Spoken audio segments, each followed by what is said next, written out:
Shalom.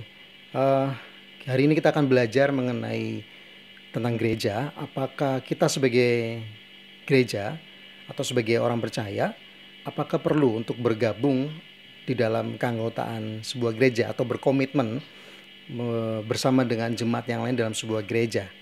Nah, kenapa ini perlu dipertanyakan? Karena seperti pembahasan kita sebelumnya, di mana saya menekankan bahwa gereja universal, gereja yang tidak terlihat, itu bicara tentang hati kita dengan Tuhan, kesejatian sebuah gereja. Tetapi hati-hati karena beberapa orang itu terjebak dengan pemahaman tersebut sehingga merasa bahwa tidak terlalu penting untuk tergabung di dalam atau berkomitmen dengan komunitas gereja atau gereja lokal, sama menyebutnya demikian. Jadi kalau dipahami secara sederhana, gereja lokal adalah di mana Anda mengikatkan komitmen kepada sekelompok orang percaya di situ untuk bersama-sama hidup bersama-sama, membagi hidup, membagi kebenaran, dan juga belajar dibangun di dalam Kristus Yesus, dalam kedewasaan ke arah Kristus Yesus. Itu saya sebut sebagai komitmen di dalam gereja lokal. Pentingkah komitmen demikian? Nah, teman-teman semua yang saya kasih dalam Tuhan Yesus Kristus, kita akan belajar paling tidak ada beberapa alasan kenapa penting bagi kita untuk bergabung di dalam atau berkomitmen di dalam gereja lokal. Dan itu semua juga dinyatakan dalam Alkitab, digambarkan dengan jelas sekali bagaimana kehidupan gereja awal, gereja perjanjian baru mula-mula, mereka memiliki sebuah kebiasaan untuk berkomitmen, bersekutu bersama-sama.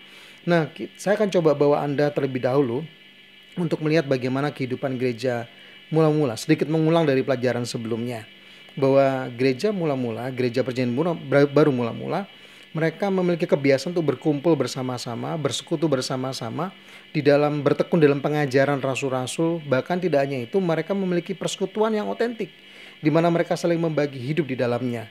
Nah, hal demikian ini menjadi hal menarik untuk diperhatikan kenapa mereka memiliki kehidupan secara demikian, komitmen satu sama lain.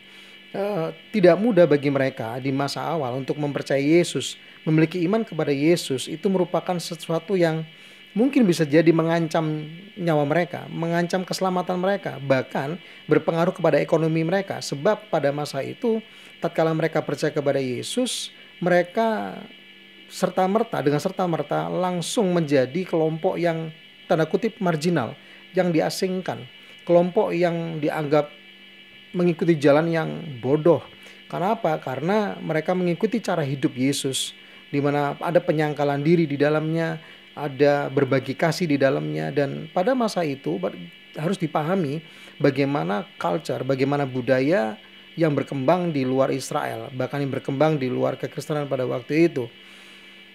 Kekristenan muncul sebagai sebuah kehidupan yang memiliki budaya yang berbeda, di mana budaya mereka berakar kuat di dalam kehidupan Yesus itu sendiri.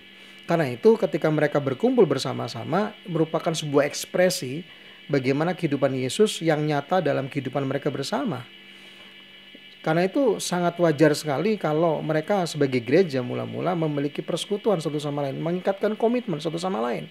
Sebab Yesus memberikan sebuah teladan, memberikan hidupnya bagi setiap manusia yang mau percaya kepada Dia, memberikan hidupnya, mengasihi, berkorban. Itu merupakan bentuk ekspresi kasih yang nyata kepada manusia.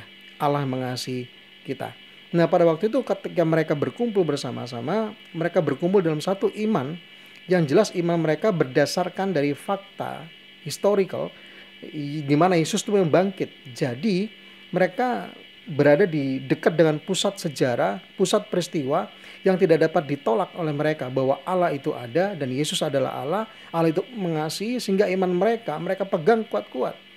Namun di tengah-tengah iman tersebut ada tekanan luar biasa, sehingga seringkali iman mereka diuji, mereka dicobai, sehingga mereka berkumpul bersama-sama dalam pengajaran Rasul-Rasul itu dikuatkan mengenal Allah, dan tidak hanya mengenal Allah saja, tapi saling mendoakan satu sama lain untuk mengingatkan pengharapan di dalam Yesus.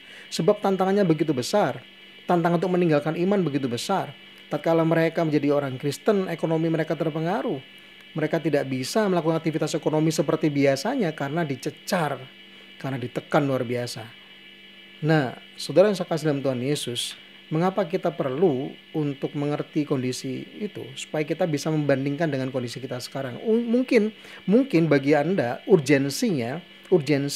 tingkat urgensi kepentingannya untuk memiliki persekutuan dalam gereja lokal mungkin berkurang karena mungkin Anda tidak mengerti atau tidak memahami konteks terbentuknya persekutuan pada gereja perjanjian baru mula-mula.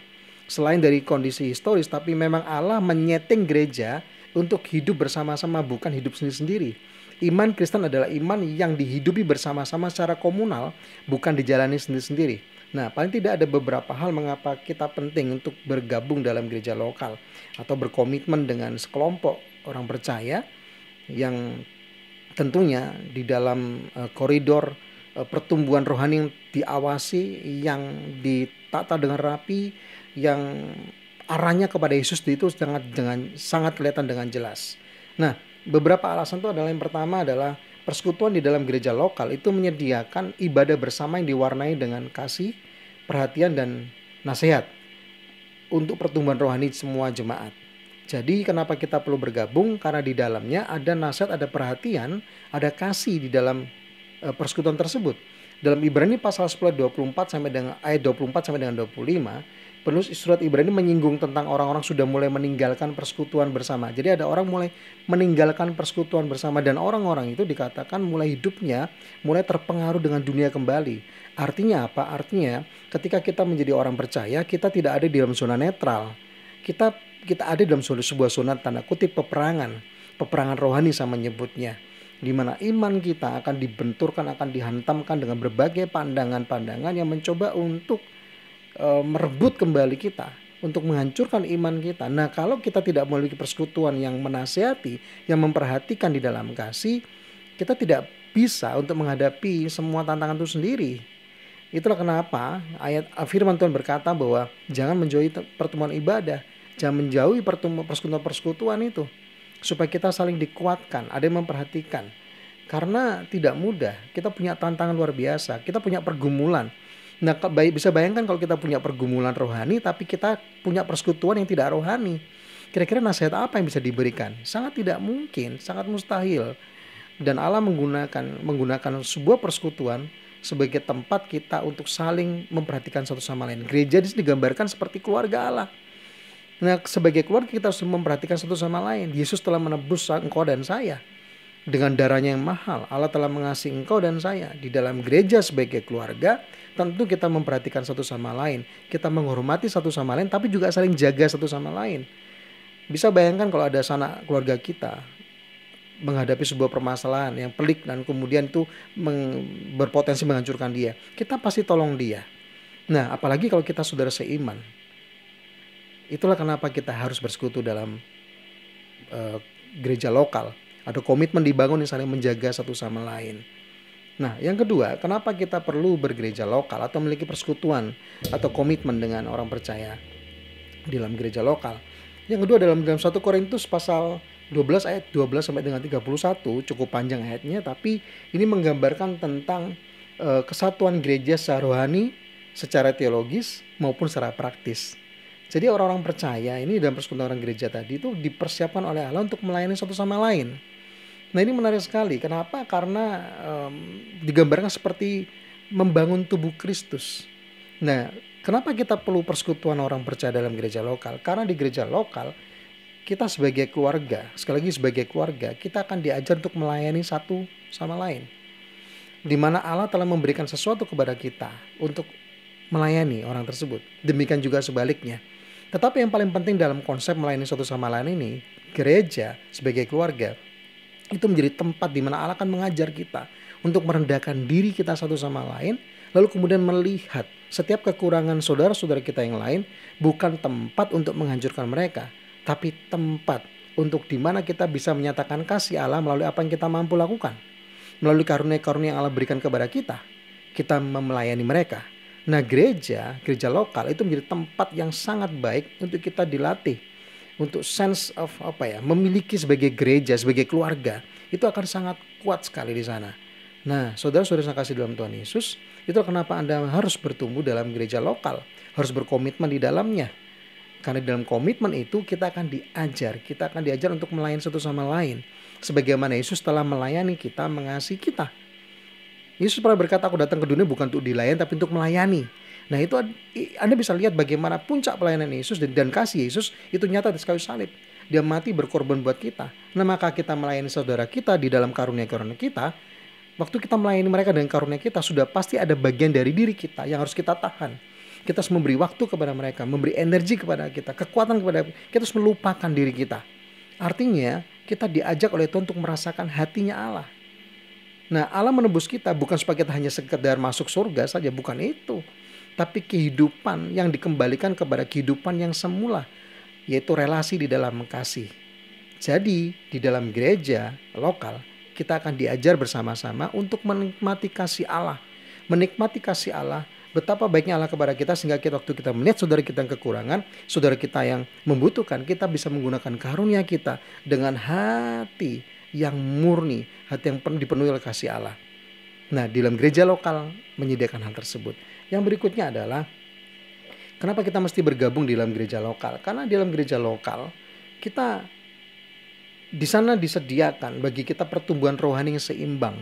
Efesus pasal 4 ayat 11 sampai dengan 13 dikatakan bahwa Tuhan memberikan karunia-karunia rohani kepada para rasul, nabi, pengajar, gembala, pemberita Injil, supaya mereka memperlengkapi semua tubuh Kristus, semua orang percaya untuk dapat saling melayani. Jadi kalau poin yang di atas adalah kita di dalam kasih kita melayani, tapi bagaimana kita melayani itu akan diperlengkapi oleh hamba-hamba Tuhan, oleh para rohaniawan di dalam gereja. Di sana kita akan diarahkan bagaimana kasih kita itu bisa diimplementasikan dengan sangat tepat.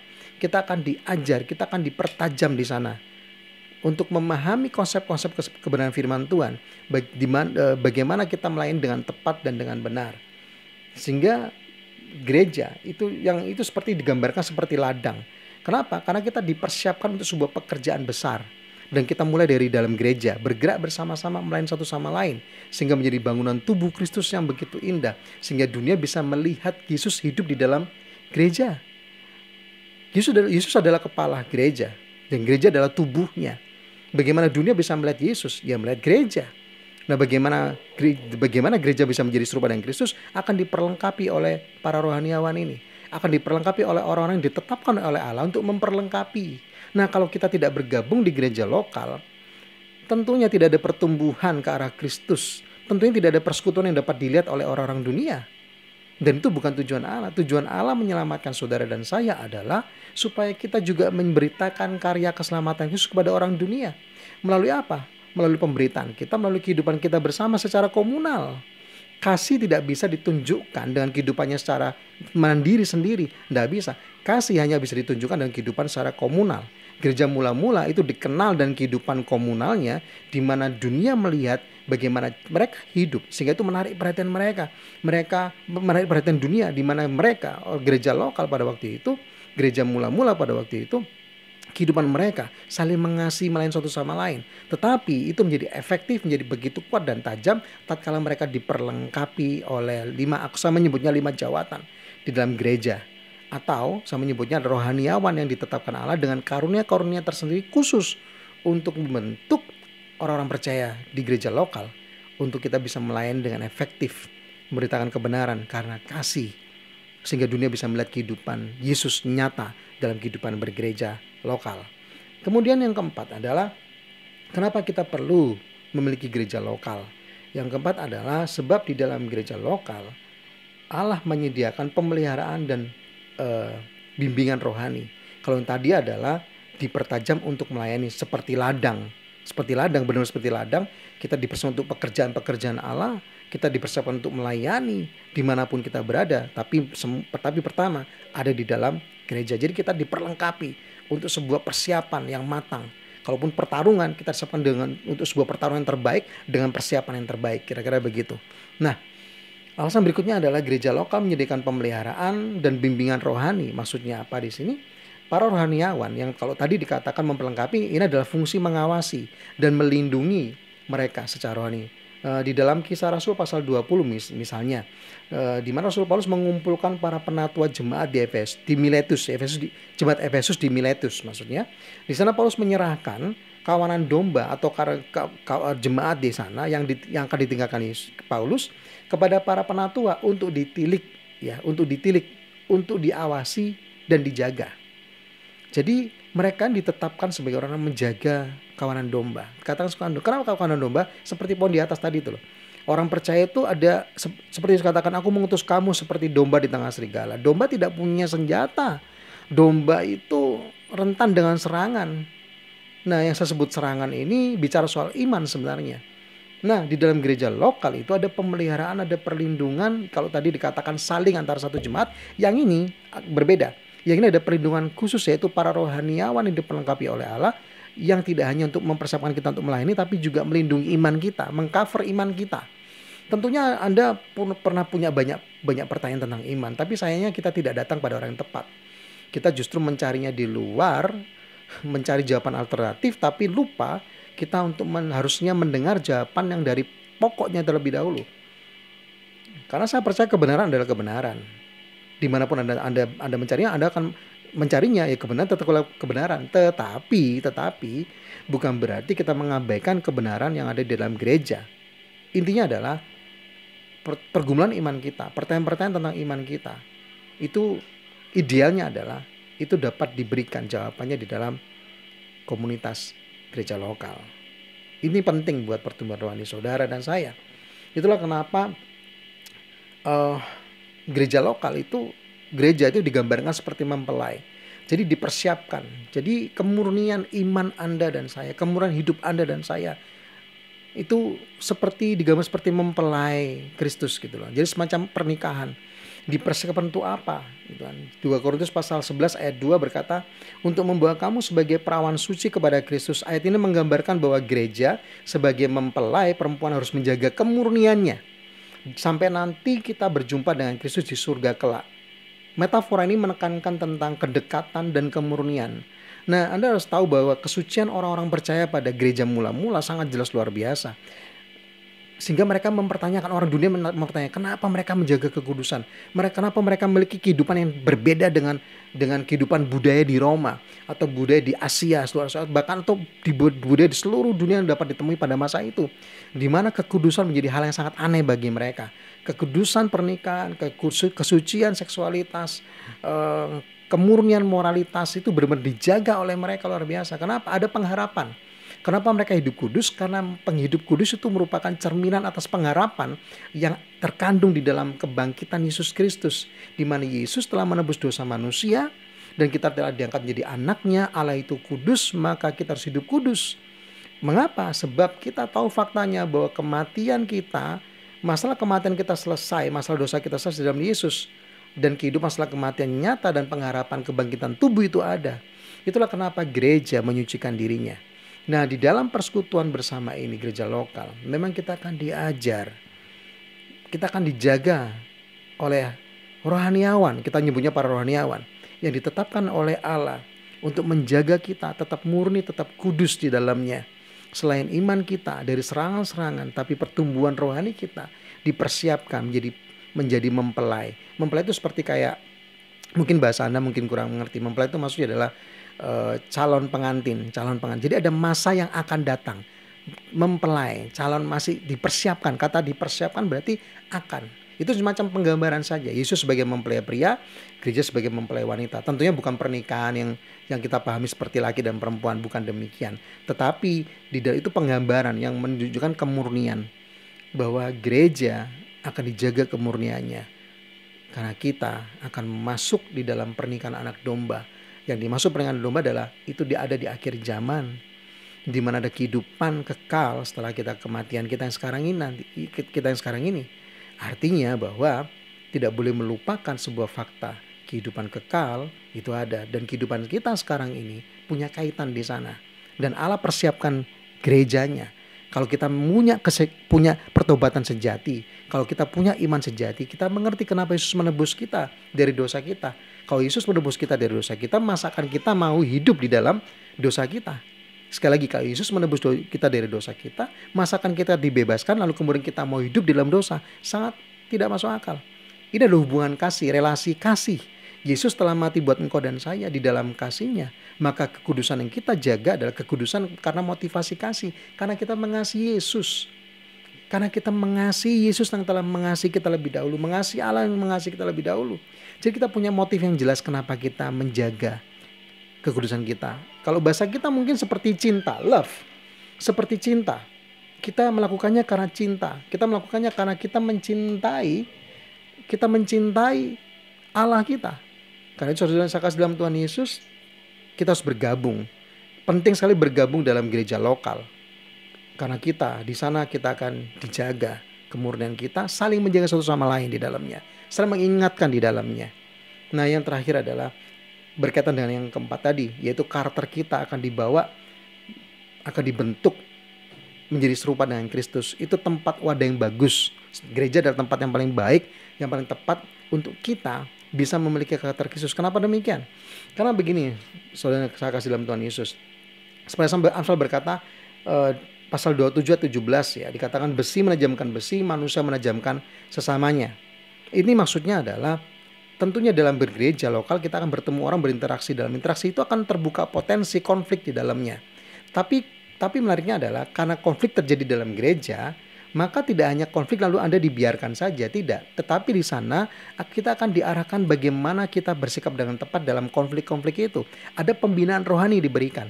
Ini berbeda kalau misalnya kita ada di luar sana, kita tidak punya komunitas seperti ini, gereja lokal. Maka konflik kita dengan orang di luar sana, kita akan mencoba menentukan bagaimana sikap kita. Dan kita tidak ada yang membinanya. Itu bisa jadi kita jadi salah. Nah, karena itu dalam gereja lokal, kenapa kita penting di dalamnya? Karena selain kita diajarkan konflik, dan konflik pasti terjadi, saudara yang saya kasih. Jangan takut. Beberapa orang takut untuk berkomitmen dalam gereja lokal karena mereka berpikir bahwa dalam gereja lokal akan menelanjangi keburukannya. Saudara saya kasih dalam Tuhan Yesus, kita berkumpul sebagai gereja lokal bukanlah persekutuan orang-orang sempurna.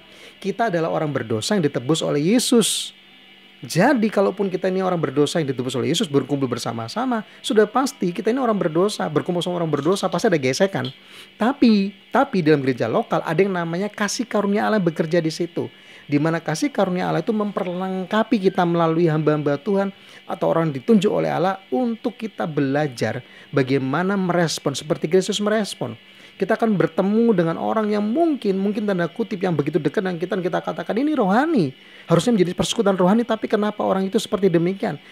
Saudara saya kasih dalam Tuhan Yesus, semakin kita dekat dengan orang tersebut, kita punya ekspektasi lebih akan orang itu, lalu kemudian orang itu mengecewakan, itu sakitnya luar biasa. Tetapi justru itu tempat yang paling bagus untuk kita bisa melihat salib Yesus itu. Ketika di atas kayu salib itu, dia mencurahkan darahnya buat kita yang tidak layak. Kita seringkali mengatakan dia tidak layak dan sebagainya. Tetapi dan hubungan yang begitu dekat ini yang kuat sebagai saudara seiman, di mana Allah adalah Bapanya, Yesus adalah saudara kita yang sulung yang tertua, tanda kutip di gambar yang seperti demikian, dan kita adalah saudara satu sama lain, maka kedekatan yang kuat berpotensi untuk merobeknya. Tetapi dalam robek yang luar biasa itu, justru situ letak kita untuk bisa belajar, bahkan menikmati. Oh, ini loh rasanya kasih Allah itu, yang mengasihi saya yang begitu rusak dan kacau. Nah, sekarang saya mau melihat saudaraku yang dalam iman itu, yang ditebus oleh darah Yesus. Dia telah jatuh dalam dosa, Yesus mengecewakan saya, tapi saya mau melangkah di dalam kasih. Saya akan tolong dia, dan seterusnya. Kita pun juga sama, kita harus terbuka di situ. Kita bisa terbuka, tidak usah takut. Toh kalaupun terjadi sesuatu yang di luar pikiran kita, lo kok begini, jadi kok malah jadi semua rasa diumbar dan sebagainya. Saudara saya kasih dalam Tuhan Yesus, tetap kita bisa belajar di situ. Bagaimana kita berespon dengan tepat. Nah, saya harap ini memberikan gambaran kepada saudara semua, termasuk saya, pentingnya kita bergereja lokal.